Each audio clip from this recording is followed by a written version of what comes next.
On Mother's Day, my son stood in front of our bakery's biggest crowd and said, "My mom is a symbol of the past. We're grateful for what she tried to do." He said it like I'd already died. I was standing right there. I didn't fight. I didn't yell. But that day, I walked away, not just from the bakery, from the idea that I needed to be recognized in order to matter. I didn't dream of becoming a businesswoman. Back in 1987, all I wanted was to bake cinnamon rolls that could bring someone to tears, the way my grandmother used to do when I was a girl in Mississippi. She didn't measure with cups, she measured with her hands and her heart, and I guess I carried that with me. When my husband Carl and I moved to Savannah, Georgia, we scraped together every dime we had to open a little bakery downtown.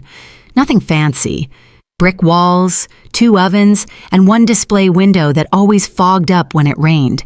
We named it Hampton's Hearth, not because we wanted to sound elegant, but because everything we made came from warmth. I ran the ovens. Carl ran the books, and when our son Marcus was born, he slept in a bassinet behind the front counter while I piped frosting onto cupcakes. Those were the years that stitched me together. Marcus grew up watching me roll dough before sunrise. He watched me sing to the bread as it rose. He'd say, "Mom, why do you talk to the muffins like they're your babies?" And I'd tell him, "Because they are, sweetie. You don't rush something if you want it to love you back." Carl passed away when Marcus turned 21. Cancer doesn't ask permission. He was gone in 4 months. That year, I handed Marcus the keys to the business and said, "It's yours now, honey, but remember, a bakery is built on more than flour. It's built on people." He smiled and said, "I know, Mom, I've got this." I believed him. I stayed on for a few more years, teaching him the ropes, showing him how to knead, how to fold, how to sense when something needed 5 more minutes, not because the clock said so, but because the smell told you. And then I slowly stepped back, not because I had to, but because that's what mothers do when we trust our children to carry what we built. By the time I turned 60, Marcus was running the show. He brought in digital ordering systems, hired staff with culinary degrees, redesigned the logo. All good things. He started referring to me as the co-founder in interviews, but never invited me back to meetings. He told people I had retired, even though I never used that word once. But I didn't push back. I didn't want to be the kind of mother who clings. I wanted him to feel trusted, empowered. So I went home, baked for the neighbors, and smiled when people said, "Your son's doing great with the place." But here's the thing, no one tells you about building something from scratch. Your fingerprints stay in the dough. Even when you're not in the room, the smell is still yours. That bakery wasn't just a building. It was my blood, my fingers, my calluses. The recipe for our famous gingerbread, that was mine. I wrote it in pencil on an old envelope the night before our grand opening. And though we digitized everything years later, I never shared the original recipe, not even with Marcus. He had the modified version, the polished one. But the soul of it? I kept that to myself, not out of spite, out of instinct. Sometimes I'd stop by just to say hello to the staff. The newer ones barely knew who I was. One girl once asked if I was a customer with a story to share. Another time I saw a couple buying cupcakes and whispering, "It's not like it used to be." I felt that, but I didn't say anything. I just walked home. I've heard people say this could have made a good revenge story, but I wasn't out for revenge. I was out for peace. Mother's Day last year was the first time Marcus invited me back to the bakery since I'd stepped down. He said there would be a special tribute. He had reporters, influencers, a camera crew, all of it. I stood near the back, behind the rows of fondant cakes and lavender tarts. I didn't expect flowers, but I hoped maybe he'd hug me. Maybe he'd say something that sounded like thank you. Instead, he said this, "My mom is a symbol of the past. We're grateful for what she tried to do, but now we're building something different." People clapped. Someone handed me a glass of sparkling cider. I just stood there. I smiled politely. My hands were shaking. That night, I went home and took out the brown envelope with the gingerbread recipe, still smudged with flour from 25 years ago. And I said out loud to no one in particular, "He doesn't see it. but I still know what it's worth. It's strange how quickly people forget the hands that built something. The week after that Mother's Day tribute, I walked into the bakery one morning with a basket of orange scones, something I used to bring on Fridays just to brighten up the staff's day. The girl behind the counter looked confused. "Hi, can I help you?" I smiled, a little embarrassed. "I'm Gloria. I started this place. Just thought I'd drop off some scones." She blinked twice. "Oh, are you Marcus's aunt or something?" That stung. I smiled anyway.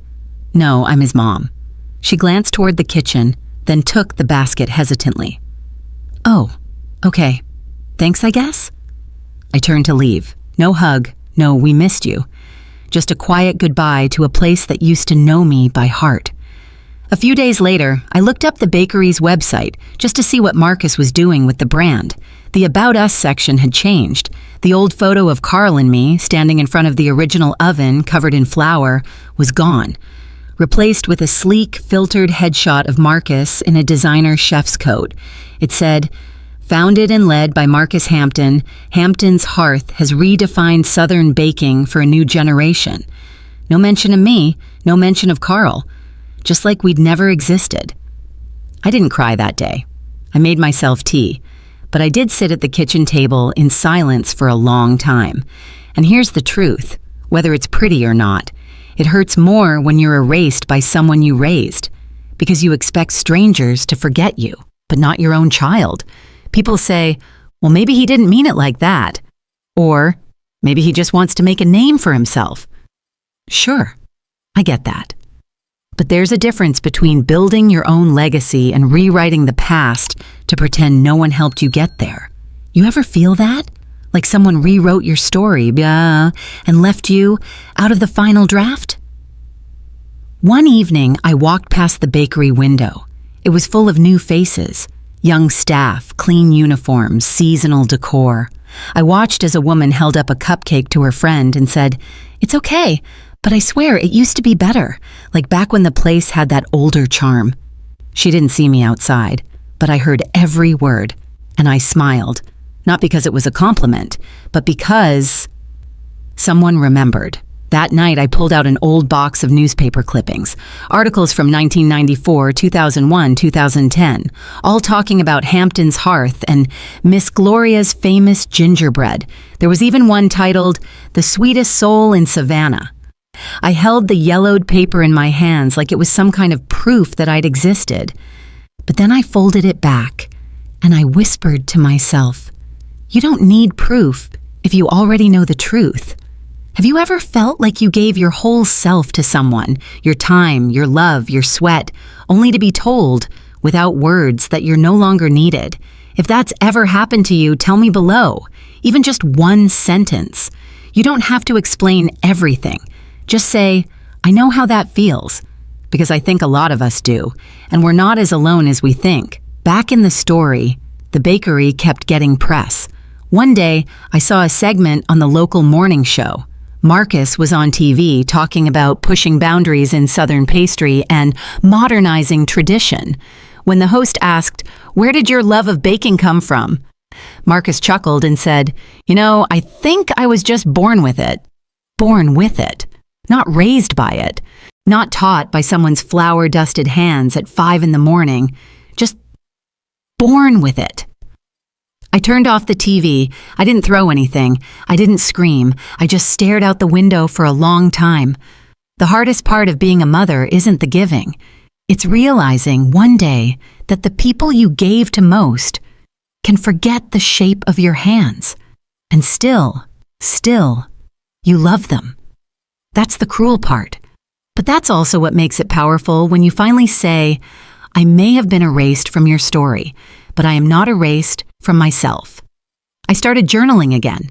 I wrote about how my back ached after rolling dough for 3 decades, how Carl used to sing to me when I was too tired to finish cleaning the bakery at night, how Marcus once cried when he burned his first batch, and I told him every good baker has burned something once. These were my truths. They didn't need an audience, but writing them down felt like reclaiming space, my space.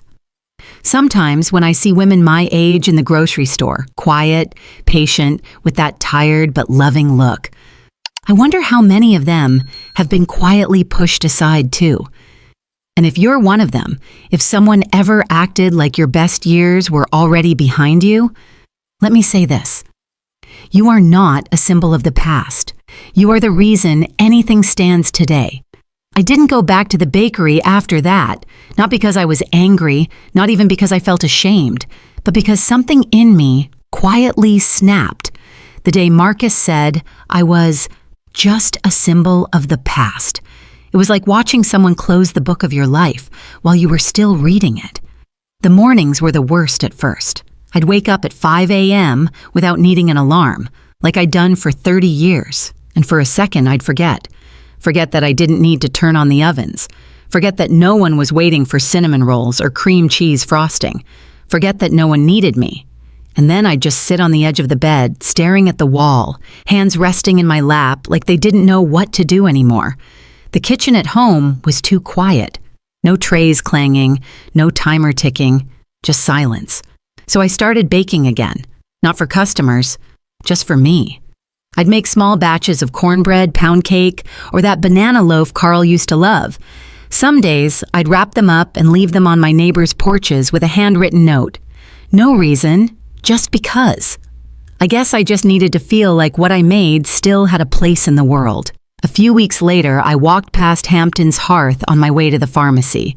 It looked different now. The new logo had gold lettering and some sleek design that didn't fit the building's old bricks.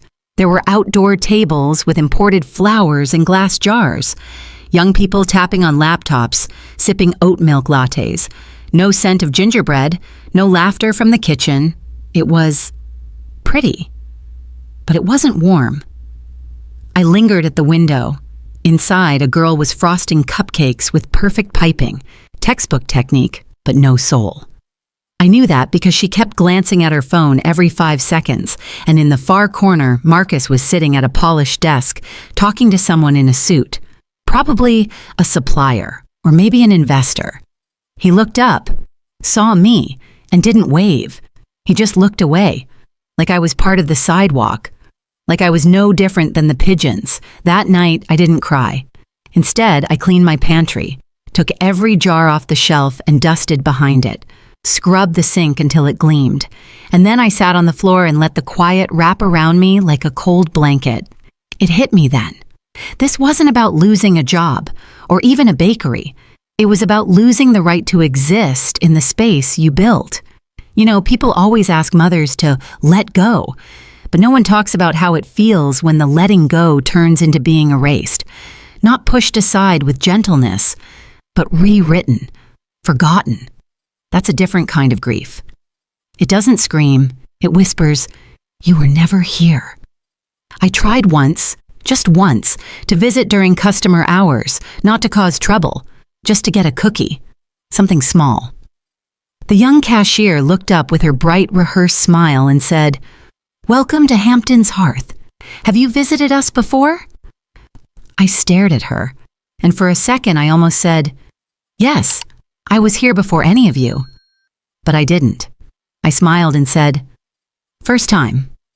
The cookie was dry, too much almond extract, not enough care, but I ate it anyway, because sometimes swallowing the bitter is easier than explaining why it hurts. That night, I pulled out an old scrapbook from the hall closet.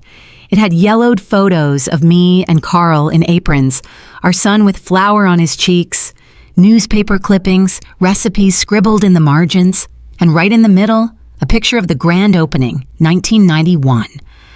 I was holding Marcus's hand. He was 6 years old, beaming. I touched that photo and whispered, "I didn't imagine this. I was here." After that, I stopped walking by the bakery.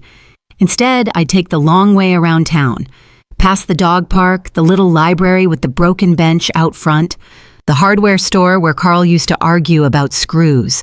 These places, they remembered me in a way the bakery no longer did. Sometimes memory isn't about people. It's about places that still hold the echo of your footsteps. Every now and then, a customer from the old days would stop me at the grocery store. "Miss Gloria, I haven't seen you at the bakery in forever." I'd just smile and say, "I'm baking different things now." They'd nod, like they understood, but I think they felt it too, that the heart of the place had changed. Because when something is built with love, you can tell when that love is gone. It's a quiet kind of grief. No funeral, no casseroles from the neighbors. Just the slow realization that you've been erased without a sound, that you gave everything, your energy, your time, your soul. And they don't even remember your name. But here's the thing. Even when the world forgets you, you don't have to forget yourself. And I hadn't. Not yet. It started with a drawer. I wasn't looking for anything in particular that day, just organizing like I do when I can't sleep. It was one of those gray Tuesday afternoons when the light feels tired and the world feels like it's paused. I opened the old file cabinet in the hallway. The one Carl used to joke was more sacred than our wedding album. Inside were manila folders, receipts from the 90s, bank statements, handwritten notes, and a familiar brown envelope that had slipped behind the others. I pulled it out and smiled. It was the original copy of our Hampton's Hearth Incorporation documents. I sat down at the kitchen table, flipping through the pages slowly, like I was reading someone else's life. There it was. In Carl's typewriter font, smudged from age, Gloria Hampton, 40% ownership. Carl Hampton, 40%. Marcus Hampton, 20%. I stared at that line for a long time. 40%. Still mine. Still binding. It hit me like a cold splash of water. They never changed it. Carl passed. I stepped back, but no one ever took me off the books. Marcus had been running things like I didn't exist, but legally, I still did. I flipped deeper into the folder. Old accounting records, profit-sharing drafts, unused dividend forms, all of it untouched. No distributions in over 5 years. I felt my chest tighten. Not out of anger, I was past that, but from a clarity that made the air feel sharp. He hadn't just forgotten me emotionally. He had cut me out financially too, quietly, like my share was something he could just let sit, like a dusty chair no one noticed. Then, tucked in the back, I saw it. A folded piece of paper, aged to soft yellow, stained at the corner. The original gingerbread recipe, written in my handwriting, dated 1991. Not the typed version, not the branded version Marcus used in marketing. The real one. With notes in the margins, use nutmeg only if fresh. Don't overmix. Dough should feel like a worn sweater. Let rest for 11 minutes before shaping. Yes, 11. I ran my fingers across it like it was a photograph, and suddenly, the whole kitchen felt warmer. That's when it happened. Not a scream, not a breakdown, just a shift. I don't need to beg to be seen. I don't need anyone to clap. I know what I built. I know what I'm worth. I stood up, poured myself a glass of sweet tea, and for the first time in a long time, I felt steady. There's a kind of peace that comes when you no longer need an apology to move forward. And I think that's what changed in me that day. I didn't want revenge. I didn't even want Marcus to say sorry. I just wanted to live in a world where my hands still made something real. So I made some calls, quiet ones, to a lawyer I trusted from church, to a banker who still remembered Carl, to a retired bakery owner from 2 towns over who once told me, "You ever want to start fresh, I'll help you find a spot." None of them asked why. They just said, "Whenever you're ready." That night, I took a long shower, braided my hair like I used to in the early days, and set the table for one, with the good china. I sat down, ate a simple dinner, and lit a candle. Not for romance, but for rebirth. You know, there's something powerful about reclaiming something that was always yours. Not because someone gave it back, but because you decided it still mattered. I had 40% of a business that no longer wanted me. But more than that, I had 100% of the recipe and 100% of myself. A few days later, I walked into a tiny empty storefront just outside of Savannah. It smelled like dust and echoes. The realtor asked, "What kind of business are you thinking?" I looked at the counter, the way the afternoon light hit the wooden floor, the little back door leading to a patch of yard that could grow wildflowers. And I said, something small, something warm, no investors, no hashtags, just real food, real hands, real people. He smiled and handed me the keys. That night, I took out the gingerbread recipe and made the first batch in years. The smell filled my house like a hymn: cinnamon, ginger, molasses, but also something deeper, something remembered. I sat by the oven and wrote a single sentence in my journal. I gave everything I had, and now I give to myself. The new shop didn't have much. Peeling paint, a flickering light above the front door. The floor creaked like an old hymn, and the back window stuck if you opened it too fast. But it had sunlight in the morning. It had space for a small oven, and when I walked across the wooden floor in bare feet, it felt like it was waiting for someone to love it again. So I did. I didn't announce anything. No social media, no flyers, no grand opening. I called it Sweet Fern, because that's the name Carl once said he'd give our farm if we ever had one. There was no farm. But this was mine, and that was enough. I spent the first few weeks fixing what I could myself. I painted the walls a soft cream color, hung linen curtains, scrubbed the old counters until they shone like they remembered joy. When I didn't know how to fix something, I asked the high school kids next door. They didn't know I used to own a big-name bakery. To them, I was just Miss Gloria, with paint on her hands and a tin of lemon bars cooling on the windowsill. And that felt perfect.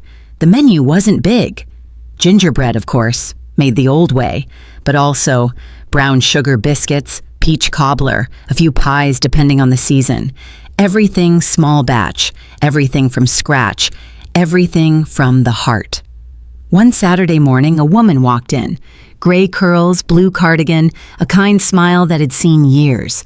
She looked around, took a deep breath, and said, "Smells like my grandmother's kitchen." I smiled and handed her a warm muffin. She didn't ask about ownership. She didn't want to know who I used to be. She just sat at the corner table, slowly eating. And for the first time in years, I watched someone eat my food and close their eyes. Not from sugar rush, but from remembrance. That's when I knew. I didn't need applause. I didn't need articles. I just needed to make something that mattered again. Some days were quiet. Some days were slow. But there was always a rhythm to it. The creak of the front door, the hum of the oven, the soft thud of a pie cooling on the rack. Peace doesn't always show up like a parade. Sometimes it walks in like a regular, asking for the usual and leaving $1 extra just because. I hired 2 girls from the local high school, smart, funny, full of life. One of them, Lexi, told me, "I've never baked before. I usually burn frozen pizza." I laughed and said, "Perfect, that means you're not afraid to mess up." They didn't know about Marcus, or the bakery, or the years I gave away. All they knew was that I taught them how to fold butter into dough with cold hands and a soft heart. That's what I wanted, not to be remembered, but to pass on something real. One evening, I was sweeping the floor when I heard a knock. It was Mrs. Patel from 3 stores down. She ran the flower shop and always gave me a free stem on Fridays. She held out a small box. Inside was a hand-painted wooden sign that read, "Warmth served here." She smiled and said, "Thought it belonged with you." I placed it near the front counter, under the jar of molasses cookies. It felt like a quiet badge of honor, not for being famous, but for being steady. People started coming, not in droves, not influencers, but real people. Tired nurses after night shifts, mothers with toddlers, retired couples who remembered what real biscuits tasted like. Some recognized me. One man said, "Weren't you the lady from Hampton's Hearth?" I just nodded and said, "Now I'm here." He didn't ask more. He bought 2 slices of pound cake and said it tasted like his mama's. Marcus never called, and I never expected him to. But one afternoon, a delivery driver came by with a letter, no return address. Inside was a short note. "The bakery's changing again. I can't get the gingerbread right. People say it's not the same. If you're willing, could you send me the original recipe?" I sat at my desk, folded the note carefully, and thought about it. I didn't feel spite. I didn't feel pride. I felt still. And I wrote back, "You already have everything you need. You just have to care for it the way it was meant to be cared for. Not rushed, not packaged, loved. Mom." I didn't send the recipe, because recipes don't live on paper. They live in the hands that shape them, in the hearts that wait for them to rise. That evening, I watched the sunset through the window of sweet Fern. The sky turned peach and gold. The shop smelled like cinnamon and butter. Lexi was wiping down the counter, humming an old gospel tune. Someone outside was laughing, and I realized this is enough, more than enough. It started with the smell. One chilly Thursday morning, a woman walked into Sweet Fern wearing a thick wool coat and a look of quiet nostalgia. She stood just inside the door for a moment, eyes closed, breathing in deeply. "My God," she whispered, This smells like 1994. I laughed softly. "Gingerbread?" She opened her eyes and stared at me. Then she stepped closer. "You're Gloria Hampton, aren't you? From Hampton's Hearth." I nodded, wiping my hands on my apron. "I used to come to your bakery every Saturday after my shift at the hospital," she said, eyes glistening. "My husband proposed to me over one of your muffins." Her voice cracked. I handed her a napkin and a seat near the window. No cameras, no headlines, just one woman remembering something that mattered. That's all the recognition I ever needed. Over the weeks, it kept happening. Not every day, not even often, but enough. A man with gray at his temples came in asking for the buttermilk pie. A teenager brought her grandma and said, "This is where she used to take me when I was little." People didn't know about the business drama. They didn't know I'd been erased from my own history. They only knew what their hearts remembered. One afternoon, Lexi, my young assistant, looked up from the register and said, "Miss Gloria, why did you start over? You could have just retired." I thought for a second, then smiled. "Because peace isn't something that's handed to you. Sometimes you have to bake it yourself." She nodded like she understood, even if she wouldn't fully for another 30 years. Meanwhile, across town, I heard whispers. Marcus had tried a rebrand, again. New logo, new staff, new ginger line. But customers weren't biting. Some said the gingerbread was too sweet now. Others said it tasted like something made in a rush. One customer posted on Facebook, "Bring back the old taste, the one that felt like home." I didn't comment, didn't like the post, didn't send a note. I just stirred the molasses slowly, the way my grandmother taught me, and kept baking. Then, one evening, something unexpected happened. A letter arrived. No return address. Inside, a handwritten card and a photo. It was Marcus, standing with his 2 sons, smiling stiffly in front of the bakery. The note read, "They ask about you sometimes. I don't always know what to say. If you ever want to stop by, not for the business, just for us, you'd be welcome. Marcus." I read it 3 times, folded it gently, slipped it in the back of my recipe book between peach scone and vanilla cream tart. Not to respond, not to forget, just to keep it where I keep the rest of the things that once mattered, and now live only in memory. I didn't go. Not because I was angry, but because I'd already said goodbye. You see, sometimes healing means not walking back into the fire, even when the people inside finally notice the burn. I didn't need Marcus to recognize me. I needed me to recognize me. And I had. The local newspaper eventually wrote a small piece about Sweet Fern. Former founder of Hampton's Hearth opens cozy retreat with soul-baked pastries, the headline read. Nothing fancy, nothing viral, just a quiet acknowledgement that I was still here, that I had never really left. One Friday, I hosted a small gingerbread workshop for local teens. We decorated with icing and crushed peppermint, laughed over frosting mistakes, and I told them, the secret to a good bake isn't perfection, it's patience, it's care. One girl asked, "Why don't they teach that on TikTok?" I smiled, because real things take longer than 60 seconds.